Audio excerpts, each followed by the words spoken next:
Hello, I'm just going to do a quick video to show you how to do task 7 because you all did really well on the on task 5 and task 6 and struggled with task 7, most of you, but task 7 was quite a lot harder, so don't worry too much if you struggled with it. It's a real puzzle. So what I'm going to do is there were 4 questions. I will work through all 4 of them, showing you my thinking. What I would recommend is you watch the first example, see if that makes sense, and if it does, you try the rest for yourself, or try watching 1 and 2, and then when you're okay with that, try 3 and 4 yourself. See how far you can, how far you have to go before you can try some yourself as well. And if you're really stuck, just watch all 4 and see if it makes sense to you, and then you can ask me some questions in the comments on Google Classroom. Okay, so here we've got question 1, and I've just put up the H1 NMR chemical shift data as well from the data booklet that you're given in the exam, because you will need that for the chemical shift of these peaks. So information that's given in the question, we know it's H1 NMR, so we know to look up that table on the data sheet. We know the molecular formula of the compound, so we need to determine the structure, what it actually looks like, and we're given some extra details. So the compound has a large peak at 1705 per centimetre in its IR spectrum, so you could have a look on the data sheet at IR data as well. It does not react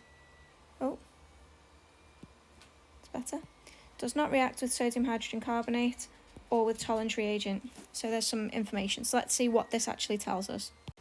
So if I just bring up the infrared absorption data, which is also on your data sheet, we're looking for a peak at 1705 wave numbers. So 1705 is going to be in there, which means it has a carbonyl group. So we can write that in. Somewhere it's got 1 or more lots of that. Now there are a few different functional groups that have a carbonyl group in there. So you've got carboxylic acids, aldehydes, ketones and esters. So if we have a look back at the question, it does tell us that this does not react with sodium hydrogen carbonate. That tells you it's not an acid.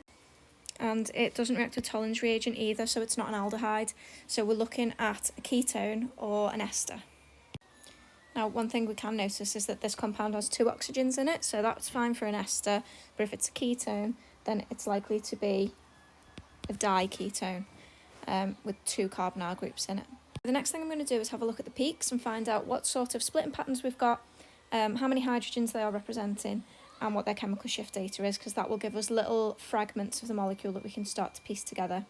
So, go from left to right. This one, we have got Singlet, and we've got 1.2 as its relative intensity, so we can multiply this up in a moment to figure out what that means in terms of number of hydrogen atoms represented.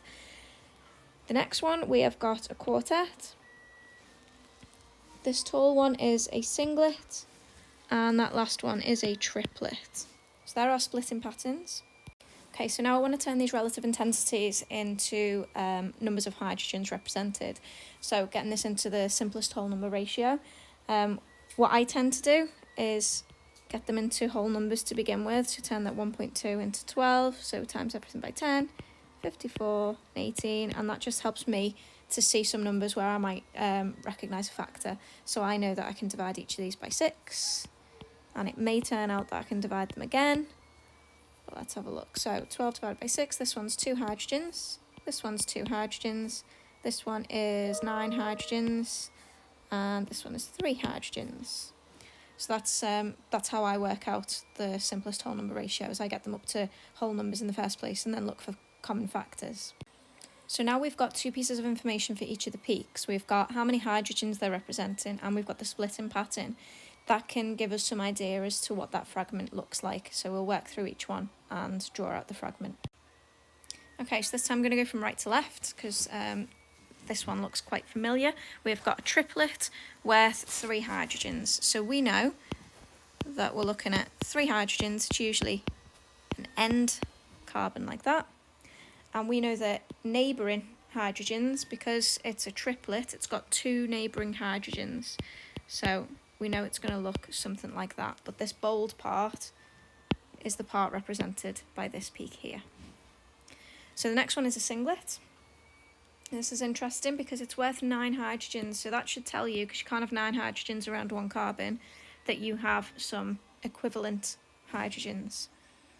So a common pattern for 9 hydrogens might be something like this.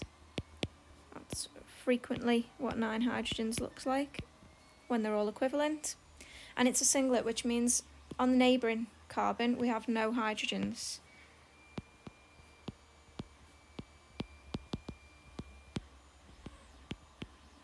So we don't know what's there yet because we haven't looked at the chemical shift data yet, but we know that it's probably not attached to any neighbouring hydrogens. Could possibly be that it is next to one of these carbonyl groups. Okay, so the next peak along is a quartet, and it's worth 2 hydrogens, so it's a CH2 group.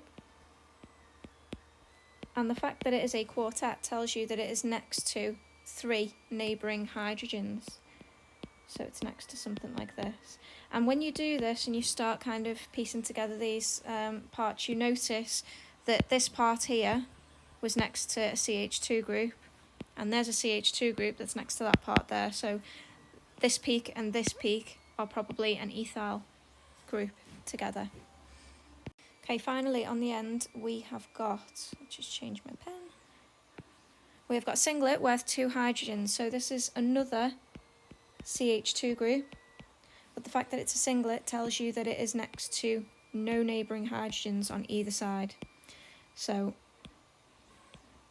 no H's here and no H's here.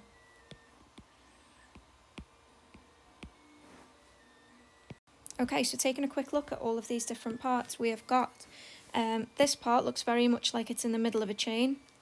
This part needs to be in the middle of a chain because we know it's got a methyl group on one side, and we know that it's got to go off to something else to get its 4th bond on this side. But we've got 2 end pieces, so that's what you've got, and you can look for first. So we know that this is going to go on one end and this is going to go on the other end, and we know that this is going to go somewhere in between. So now I think the best thing for us to do would be to have a look at this chemical shift data and see what we know about each of these peaks according to their position in terms of chemical shift. Now for chemical shift, the most interesting part is always furthest to the left. So this peak is going to be close to something electronegative, so that's going to be the oxygen atoms.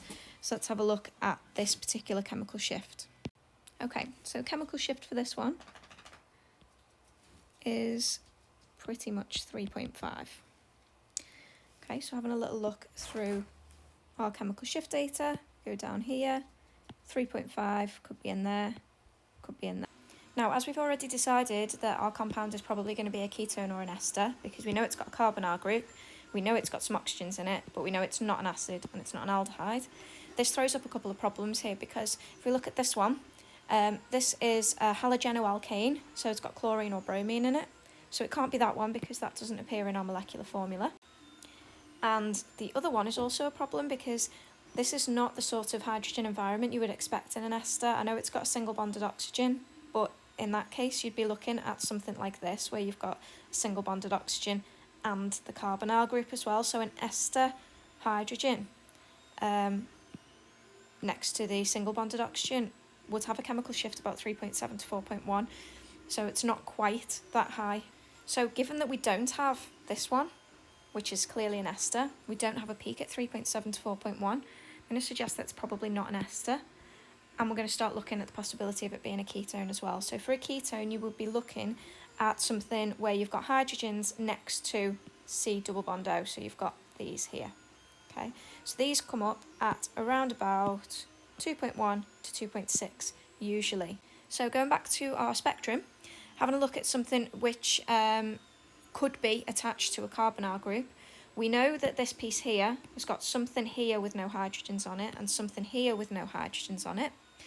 We're looking for something to go here with no hydrogens on it, and we're looking at something to go here with no hydrogens on it as well. So what I'm going to do is I'm going to make some of this a little bit smaller, make us some space, and rearrange some of these parts so that we can see what we've actually got.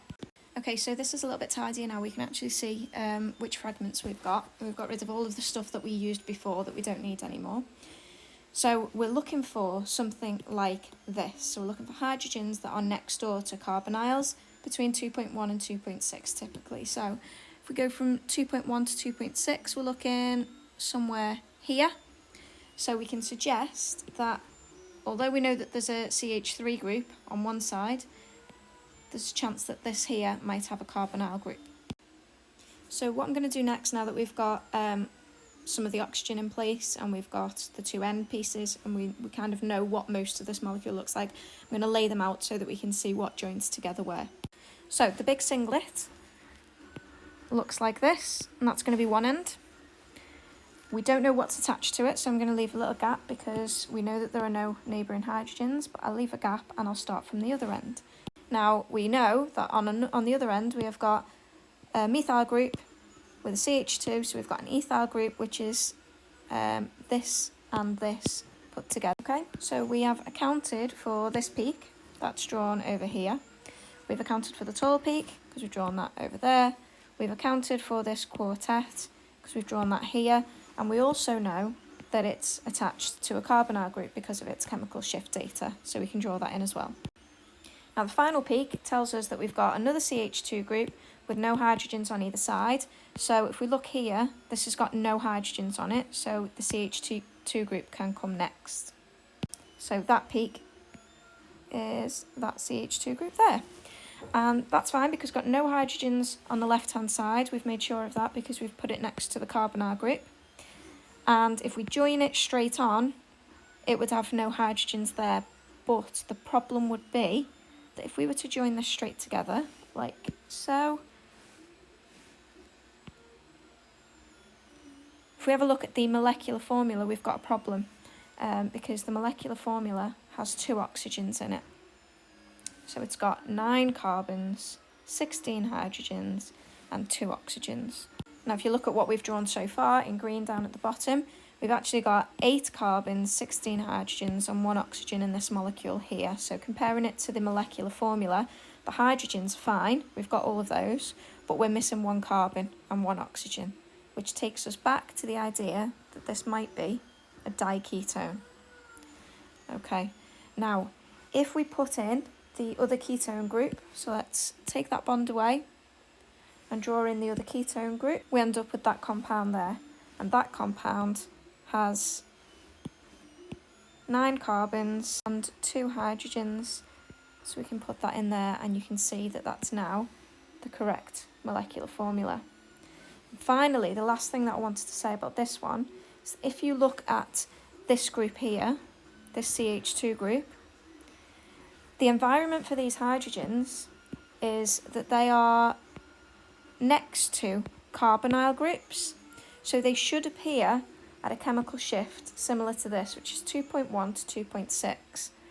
They're actually coming out about 3.5, so these hydrogens here have a chemical shift a bit higher than they should do because they're at 3.5 rather than 2.1 to 2.6. But if you remember, the more interest in the location of the hydrogens, so the closer they are to things that are electronegative, the further left they are shifted.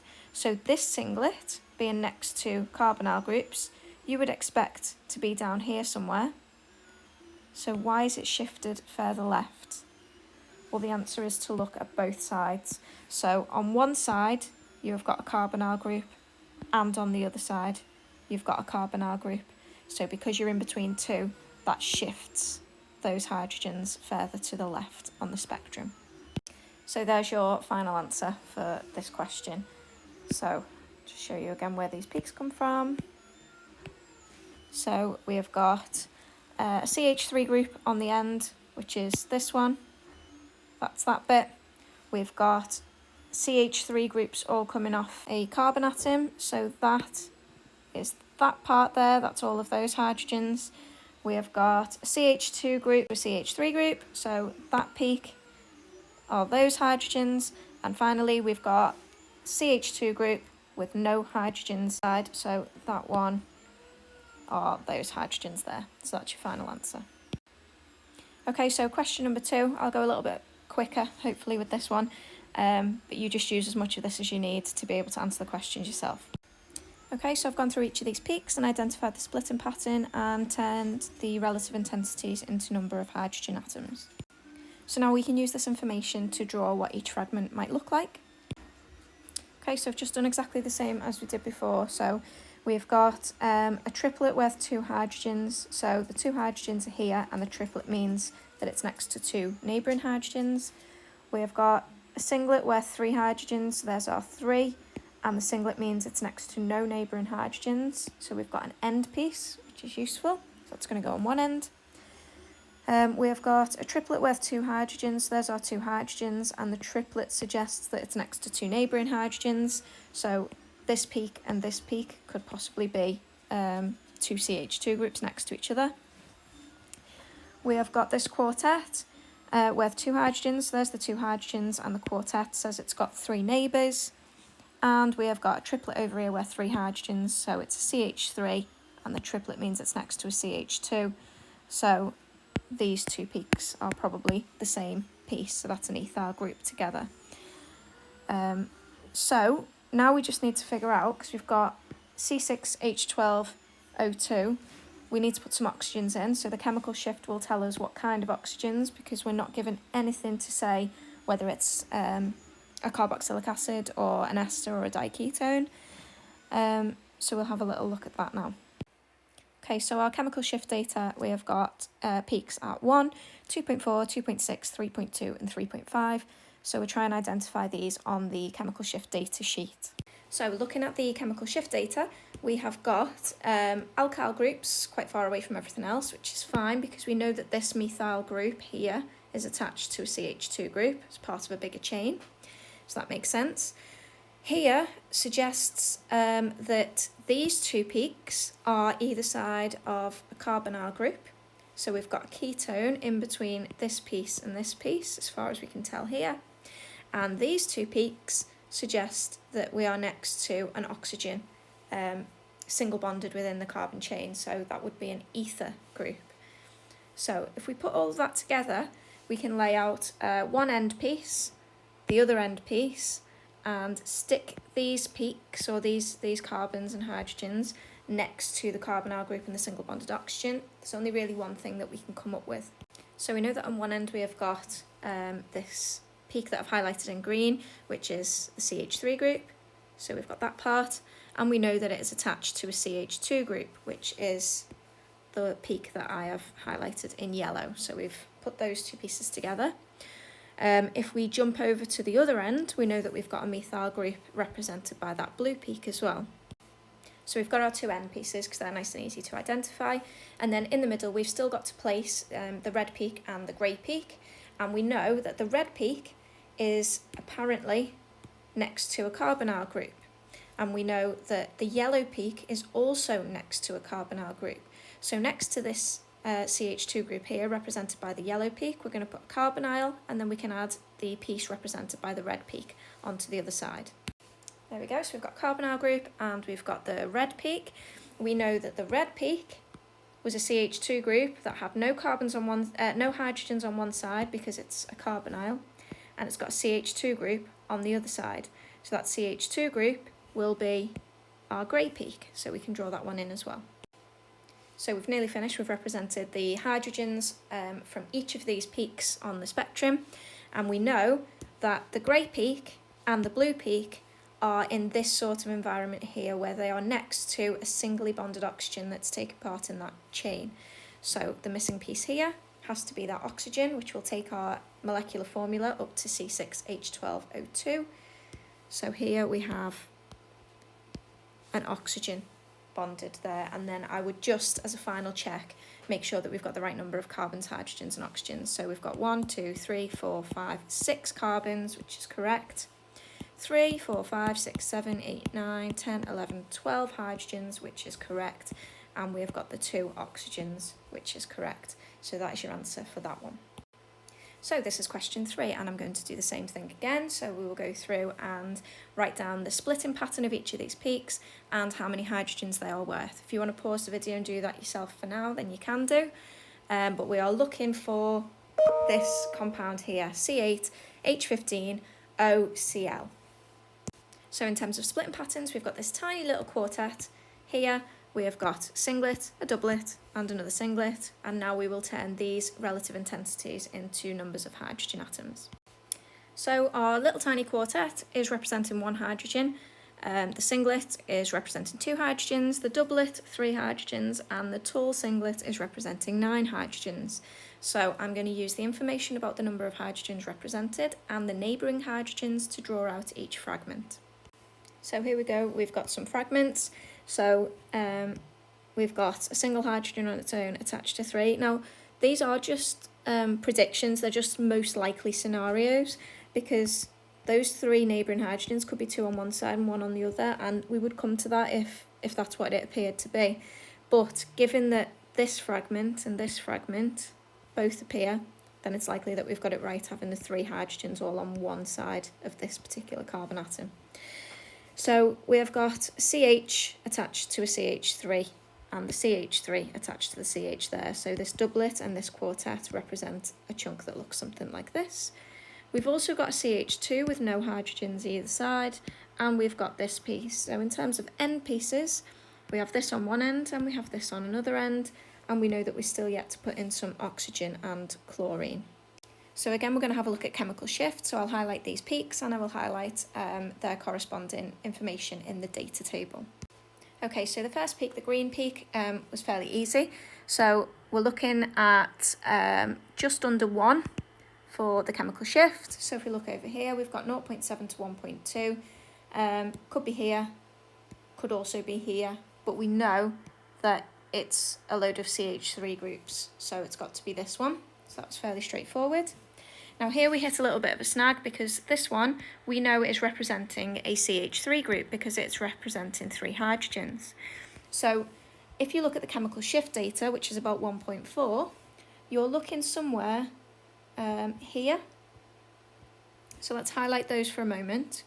So the options this gives is an H on its own in a tertiary sort of compound where you've got R groups going off in 3 other directions, and we know that that's not the case because we know that it's attached to a carbon with 1 hydrogen and something else. So there is another hydrogen there, so it's not going to be that one. So we can ignore that one. Okay, another option is that it is CH2, and if we have a look at what it represents, we know it's actually representing a CH3 group, so it's not going to be a CH2. And the final option for chemical shift suggests that it's part of an amine group, but we've got no nitrogens in this compound, so it can't be that one either. So that peak, its chemical shift isn't there, it's not in the right place, so it's been shifted further than it should have been. So if you have a look at the molecular formula, you have got an oxygen and a chlorine, both very electronegative, and both possibly responsible for shifting this peak further left than it should be. So a CH3 group, which is what this is because it's representing 3 hydrogens, should be 0.7 to 1.2. We're finding it at 1.4, which is suggesting that it may be fairly close to one of these electronegative atoms. So the red peak suggests from its chemical shift data that it's close to a carbonyl group, adjacent to a carbonyl group, so that could be where the oxygen comes in. Now this blue peak has a chemical shift of 4.5 parts per million. So we're looking somewhere here, if we actually want it to be 4.5. Alternatively, what this could represent is something like this, because we have not yet got any hydrogens that are on the same carbon atom as the chlorine atom. So it could be that this 4.2 has been shifted a little bit further than it should be towards 4.5, which might suggest that it's not only near a chlorine atom, but also near to the oxygen as well. So I'm going to suggest that this 4.5 is probably not going to be an alkene, but is more likely going to be hydrogens that are attached to chlorine, given that we are missing some bonds around here. So here's all the information that we've got. I would suggest that if we have a look at this fragment here, we've probably got the chlorine atom sitting on there. Okay. So let's put these pieces together and see if it all fits. So on one end, represented by the yellow peak, we have got a CH3 group. Attached to that CH3 group, represented by the blue peak, we have got a carbon with a single hydrogen on it, and we think probably that's where the chlorine atom is as well. So that is the blue peak. Now we don't have the information for what comes next. We just know that there are no neighbouring hydrogens on here, so more than likely going to be the carbonyl group. But now I'm going to jump and skip to the other end because I think that might be a more useful place to continue. So we know from the green peak that on the other side we have got something that looks like this. So that's our green peak. And that's also attached to no other hydrogens, no neighbouring hydrogens. So we are missing the red peak, so we need to stick the red peak in as well. So here's our red peak, which is a CH2 group with no neighbouring hydrogens. So we know that we've got an oxygen to put in, and we know that the oxygen could go here or it could go here. So we need to have a look at that chemical shift data. So we have suggested that the yellow peak could be close to oxygen or chlorine, and we know that it is right next to chlorine, so that's fine. We can tick that bit off.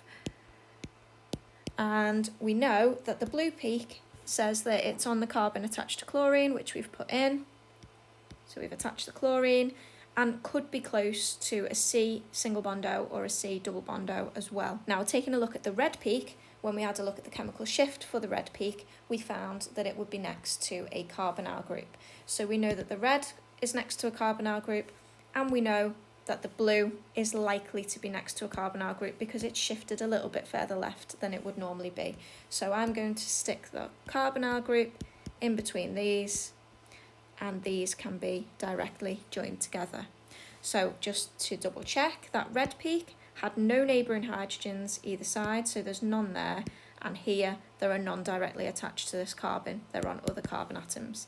So that suits this one being a singlet with no neighbouring hydrogens.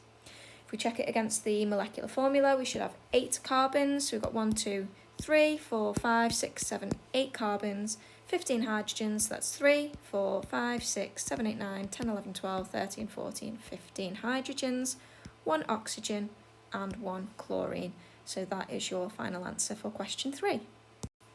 Okay, so finally question 4. Hopefully you've had enough now to be able to tackle this one yourself. So if you can, stop the video and try it for yourself, and then check it against my example after you've finished it. But we're going to do exactly the same. We're going to take each of these peaks, identify what splitting pattern they've got and how many hydrogens they are worth. So in this example, we have got a singlet, a quartet, a singlet and a triplet. So the numbers of hydrogens represented, I've done the same thing. I've turned these into a whole number. So 1.5 times 10 goes to 15, 10, 30 and 15, and I found that all of these numbers divide by 5. So this singlet is representing 3 hydrogens, the quartet is representing 2 hydrogens, this singlet is representing 6 hydrogens, and this triplet is representing 3 hydrogens. So I'm now going to go in and draw what I think these fragments may look like. Okay, so here are the fragments that I think we have got so far. So this singlet is worth 3 hydrogens, represent 3 hydrogens with no neighbouring hydrogens. So it's a CH3 group, so that's one end of our compound. The quartet is worth 2 hydrogens, so it's a CH2 group, and the quartet says it's got 3 neighbours, so something like that. This singlet is representing 6 hydrogens, so it's likely to be 2 CH3 groups in equivalent positions, so 2 methyl groups coming off a main chain, something like that, or if this was the chain with 2 things coming off here. And this triplet is representing 3 hydrogens, so it's a CH3 group, and it's a triplet, which means it's next to a CH2 group. So now I'm going to highlight each of the peaks and identify what their chemical shift data is. Now it's important to note at this point that the question tells us that C7H14O2 is an ester, so that's useful, and we can have a little look at that. So let's highlight these peaks and see what chemical shifts come up. Okay, so the green peak is just below 1, and we know that it's representing a CH3 group. So a CH3 group just below 1 is here, so that matches up nicely, so that's fine. The yellow peak is representing CH3 groups as well, but this time it's appearing a little bit higher at about 1.4. So I'm still going to highlight the same part on the data sheet. I'm still going to highlight CH3 groups because we know that they're CH3 groups, but we can note that they are slightly out of their chemical shift region. So this goes up to 1.2. This is being seen around about 1.4, so possibly close to something electronegative. So onto our red peak, which is around about 1.5, and it's a CH2 group. So if we have a look at 1.5, we're looking probably around here, but shifted slightly up, so maybe close to an oxygen as well. And finally, we've got our blue peak, which is just above 2, and it's a CH3 group. So far too high to be this one. More than likely going to be something close to, very, very close to the oxygens. So just above 2, we'll probably place it here, which is useful because an ester does have a carbonyl group. So I'm going to suggest that the carbonyl group is directly attached to this CH3 group here. Okay, so that's sort of my first impressions of where everything is. So I'm going to draw the two end pieces and the bits that I know are attached. Okay, so we know that we've got a CH3 group on one end, which is attached to a carbonyl group.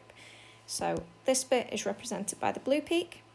We know from up here that C7H14O2 is an ester, so straight away I can add this bit on. So I'll highlight that in the same colour as what's in the question. So this bit I got from the question. If I jump to the other end, I know that I have a CH3 group on the very far end, which is this part here, and it's attached to a CH2 group, which is represented by the red peak.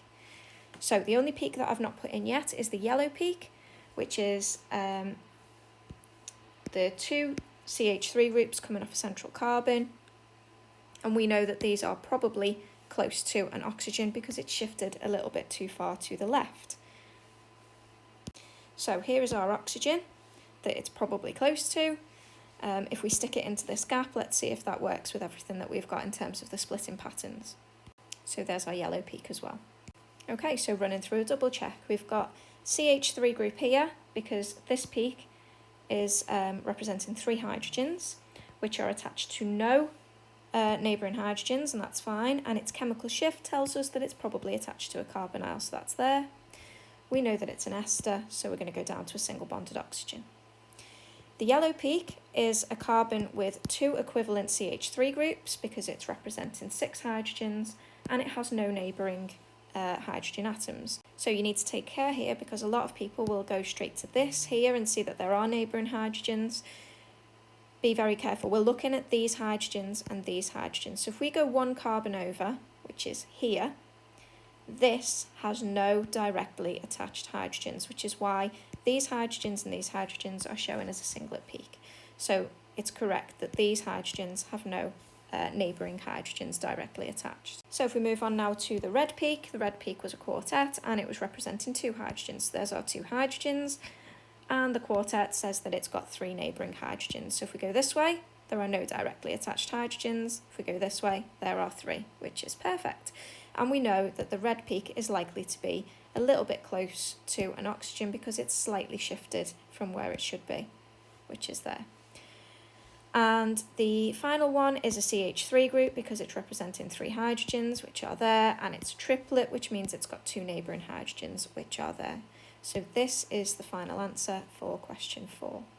So I hope that was helpful. I've tried to get a little bit faster each time. I went through question 1 very, very slowly, but hopefully that makes sense as to how you should have done those questions.